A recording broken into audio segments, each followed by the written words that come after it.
pues en vista de toda la situación que estamos viviendo, hemos buscado otras herramientas para mantenernos comunicados y una de esas maneras pues va a ser a través de estos videos. El Colegio Soledad Costa de Samper pues está muy interesado en que el proceso educativo lo continuemos y qué mejor que usar las tecnologías de la información para ello. Como hemos visto, pues durante todo el año hemos trabajado el tema del origen del universo y para este periodo nos vamos a concentrar un poco en cuál es el origen de la vida. Así como para el origen del universo habían dos perspectivas, una desde la literatura y otras desde lo cultural y desde lo religioso, así como lo científico, la idea es que ahora veamos el origen de la vida, el origen del ser humano, también pues desde varias perspectivas. Hoy nos vamos a enfocar en a qué se refiere el creacionismo y a qué se refiere el evolucionismo. Dos teorías, dos formas de entender un poco de qué se trata esto del origen de la vida.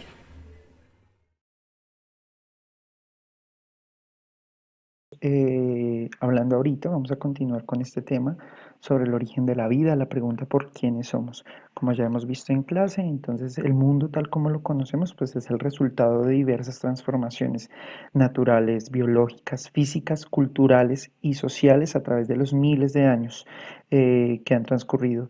Y pues la idea es que nos podamos acercar un poco a cuáles han sido las maneras en que el ser humano ha explicado el origen de la vida, del mundo natural y cómo esas condiciones que nos rodean pues nos definen la manera en que nos vamos a relacionar con el espacio geográfico. Entonces, pues partimos de que el origen de la vida se puede explicar, o bueno, se ha intentado explicar entre muchas otras formas, pues en tres básicamente. Una es el creacionismo. ¿Qué es el creacionismo? El creacionismo pues es eh, la explicación a partir de la cual se dice que el origen de la vida, el origen del ser humano, eh, se da por fuerzas naturales, fuerzas divinas, fuerzas todopoderosas, ¿cierto? Aquí pues entendemos todas las religiones, las diferentes culturas, las versiones que ellos han dado y que ya hemos visto en clase cuando hablábamos del origen del universo.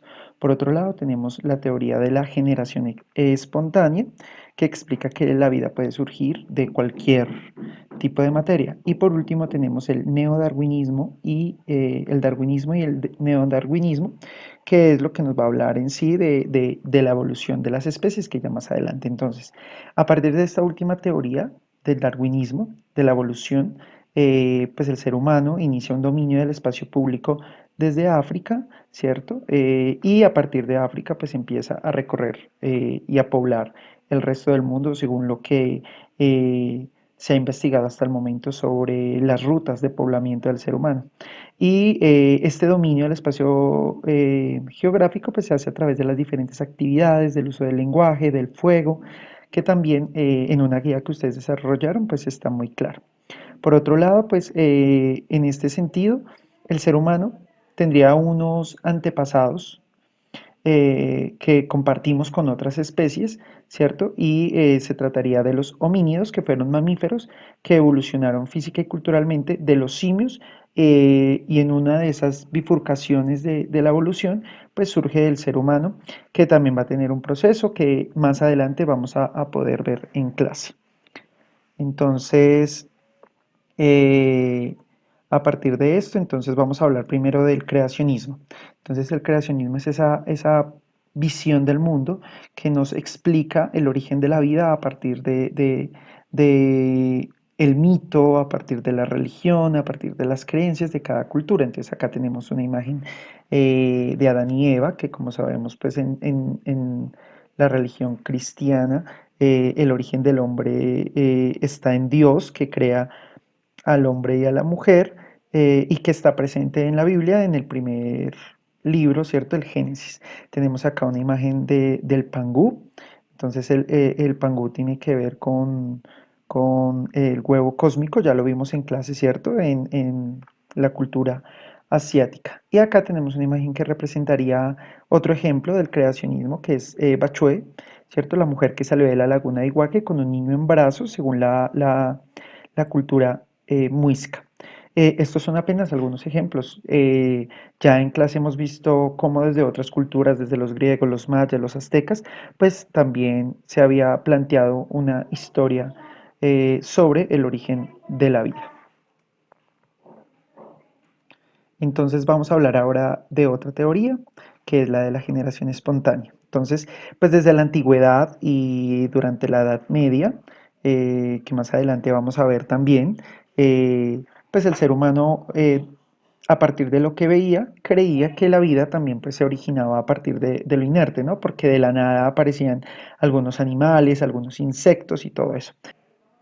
En este sentido, pues hay que hablar de que Francisco Redi, un filósofo del siglo XVII, se va a encargar de demostrar que esta teoría no era cierta a partir de un experimento que él hace con unas mm, moscas, unas larvas. Entonces él deja un pedazo de carne cerrado, otro más o menos, digamos, cubierto como con una gasa y otro abierto para saber en cuál de ellos pues se generaba la vida, y se dio cuenta que solo se generaba la vida en el que estaba abierto, es decir que pues la vida no se generaba de la nada, sino que debía haber unas condiciones ambientales, unas condiciones externas que propiciaban la vida. Acá es importante pues también mencionar el tema de que hasta ese momento se desconocían muchas de las teorías sobre la reproducción, cómo las especies y cómo eh,